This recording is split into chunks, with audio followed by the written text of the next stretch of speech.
Hi, I'm Anthony from Lie-Nielsen Toolworks Australia to do a video on sharpening the Lie-Nielsen way. There's many ways you can skin a cat and many ways you can sharpen your tools. We use quite soft stones. They're synthetics, they're coming from Japan. You can find them on the website. They're Ahishi stones. What I find is that you don't need 10 of them. You can actually only use 1,000 and a 10,000 stone to get really sharp on any blade. Basically what I've done, I've set up a jig so that I can have my stones set where I need them, when I need them, and they're set up pretty much at the beginning of every day. They're flattened. Normally when I flatten a stone, I put a cross on them. And really that just means I walk up and I know that I've actually done those stones, because sometimes it's not perfectly apparent. These stones are quite soft, and if you end up with any sort of mark in them or a dip, you'll transfer that to the blades. If we don't know if a blade is flat or not, and we won't know if you bring it to us, for instance, then we will do this on the stones. It lifts the blade very slightly, it flattens the back of the blade, and it does it extremely quickly. You can see that right across here we've had some sharpening effect. It's been polished across the back, and by looking at that, very quickly we can tell whether this blade is flat. We do that whenever we pick up a new blade. Now it doesn't matter whether it's a Lie-Nielsen blade or a Stanley blade, we will do that every time if we do not recognise the blade. And it's a very quick way to get the back flat. Having said that, Lie-Nielsen's pretty much flattened them all anyway, but it still pays to make sure that that blade is not warped in any way. Generally, what we do is we use 1,000 stone to get the initial hone, and then we'll use a 10,000 stone to do the polish. My experience now, having seen this done and now used it in my own shop for a long time, it works very well. I will show you how we would flatten the back of this blade.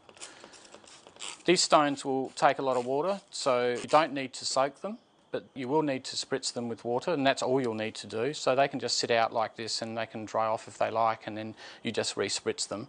But I try and get some water in it so that it sits on the surface, and I know that it's now wet. I put a ruler on one side of the stone. You place the blade onto the ruler, and then you simply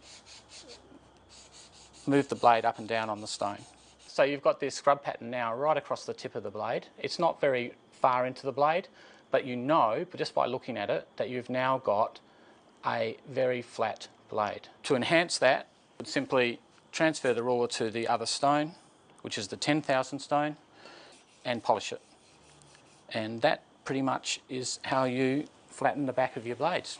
We now know that when we're working to trying to get an edge on this, a really sharp edge on this, that we have a flat surface that we're working to. The next thing we do, we recommend that we use a honing guide. This honing guide, the standard set of jaws that come with it, will do most of the tools in the Lie-Nielsen range. You simply place them with the pins that place them in place and then do up the screws. There's no adjustments to be made. Put the blade in. Now this is a very big blade. This is from the number 7 plane. We've already got the primary bevel on this. It comes with the plane set at 25 degrees.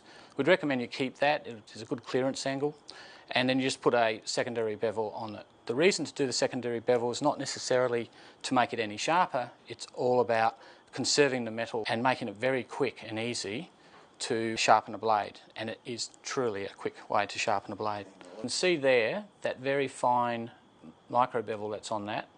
That will maintain many sharpens before you have to re-establish this major bevel. And it makes the sharpening process extraordinarily quick. So you can get back to work very quickly. I sharpen all of my blades, and this is a personal preference, at 35 degrees. Now I have a very fine burr. You want to get a burr on the back of the blade, right across the width of the blade, right to the tips, and you should be able to feel that really easily. Wipe the blade. You don't really want to transfer grit from one stone to another. And then really, another 4 or 5 strokes. Okay, so there you have a beautifully polished micro bevel. There's still a burr on the back of this blade. You can't feel it, but it's still there. So what we do is we put it back on the ruler, give it a couple of strokes, and you're now pretty sure that you've just taken that burr away. What I normally do then is really just put it on the palm of my hand, give it a flick just to make sure there's nothing there at all, and now I've got a truly sharp blade. The thing now is that the next time you have to do that, you'll take very little metal off, you'll get a very sharp blade very quickly, be back to work really quickly. This system does exactly that. Thank you for watching, and I'll catch you in another video.